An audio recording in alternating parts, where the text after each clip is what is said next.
উত্তরের সবচেয়ে বড় নদী পদ্মা, কাগজে কলমে আছে আরও ৭০ নদী। এই নদীগুলোকে কেন্দ্র করেই বিকশিত হয়েছে উত্তরের ব্যবসা বাণিজ্য। এখনও নদীর সঙ্গে জড়িয়ে দেশের একটি বৃহৎ জনগোষ্ঠীর জীবিকা। তবে দূষণ আর ভূমিদস্যুদের আগ্রাসনের শিকার হয়ে ধীরে ধীরে নদী হারাচ্ছে তার স্বাভাবিক গতি। নদী দখল করে স্থাপনা গড়ে তোলায় কমছে সৌন্দর্য। গ্যাঞ্জেস ডলফিন দেখেছি, যাকে আমরা শুশুক বলি, ওটা গ্যাঞ্জেস ডলফিন, সেটা এখন নাই। তারপরে ঘড়িয়াল, আমাদের এক ধরনের ক্রোকোডাইল ঘড়িয়াল বলা হয়, সে ঘড়িয়াল নাই। আরও অনেক মাছ নাই, অনেক ভালো ভালো মাছও নাই, কারণ পানি থাকলে তো এসব, এটা জলজ প্রাণী। এই যে নদী নির্ভর জীবন ব্যবস্থা, এর একটা মহাবিপর্যয় হয়ে গেছে। বিশেষ করে ফরাক্কা হওয়ার পরে তার প্রভাবটা এত বেশি পড়েছে যে আমাদের জীবন ব্যবস্থার উপরে খুব মারাত্মক হুমকি হয়ে গেছে। প্রথম অবস্থা হলো আমাদের ২০০০ কিলোমিটার নাব্য নদীপথ এটা নাই। জাতীয় নদী রক্ষা কমিশনের তথ্য বলছে রাজশাহী বিভাগে নদী আছে ৭১টি। সংখ্যা নিয়ে মতভেদ থাকলেও যেগুলো আছে সেগুলোও সংকটে।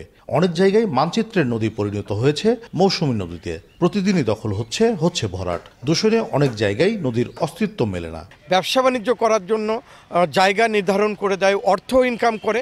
এটা শুধু মনে করেন গরিব মানুষ নয়, এরা কিন্তু একবারে প্রভাবশালী। সুতরাং এই প্রভাবশালীকেও যেমন চিহ্নিত করতে হবে এবং এদের হাত থেকে এই নদী দখল মুক্তও করতে হবে। সুতরাং এইটা যদি মনে করেন এই সময় না হয়, কিন্তু আর কখনোই কিন্তু সম্ভব হবে না। নদীতে এতটাই বজ্র নির্গত হয়, কলকারখানা বর্জ্য নির্গত হয়, মানুষের মলমূত্র বর্জ্য নির্গত হওয়ার কারণে নদীর এতটাই দূষণের মাত্রা যে যেখানে মানুষের গোসল কত দূরে থাকে, পশু পাখি গোসল করানোর মতো অবস্থা নেই।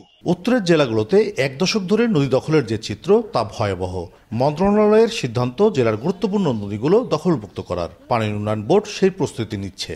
প্রতি জেলায় একটা দুটা করে হলেও গুরুত্বপূর্ণ নদীগুলো দখলমুক্ত করতে হবে এবং খননের মাধ্যমে এর প্রভাবটাকে রেস্টোর করতে হবে। তো সেই নির্দেশনার আলোকে আমরা প্রতিটা জেলায় মিনিমাম একটা করে নদী দখলমুক্ত করার কার্যক্রম হাতে নিয়েছি এবং পাশাপাশি রাজশাহী জেলায় যেটা আমরা বড়াল নদী যেটা আছে, বড়াল নদীর সঙ্গে আরও সংযুক্ত যে নদীগুলো আছে, মুসাখা নদী, নারদ নদী, নন্দকুজা নদী, তো এগুলোতেও দখলমুক্ত এবং খননের প্রকল্প আমরা দাখিল করেছি, সেটা প্রকল্পের আওতায় হবে। কিন্তু এর পাশাপাশি আমাদের যে প্রতি বছর যে পরিচালনা যে বাজেট আছে আর কি আমাদের পানি সম্পদ মন্ত্রণালয়, সেখান থেকে আমরা গুরুত্বপূর্ণ যে জায়গাগুলো আছে কিংবা স্থাপনাগুলো আছে, বিশেষ করে রাজশাহী অঞ্চলের রাজশাহী শহররক্ষা বাঁধ কিংবা অন্যান্য যে গুরুত্বপূর্ণ নদীগুলো আছে, সেগুলোর আমরা অবৈধ স্থাপনার তালিকা প্রণয়ন এবং উচ্ছেদ কার্যক্রমের যে ব্যয়টা আসবে সেটা নির্বাহের আমরা বাজেটারি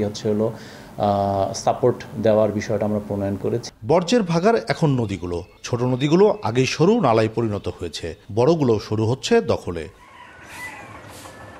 কাজী শাহেদ, দেশ টিভি, রাজশাহী।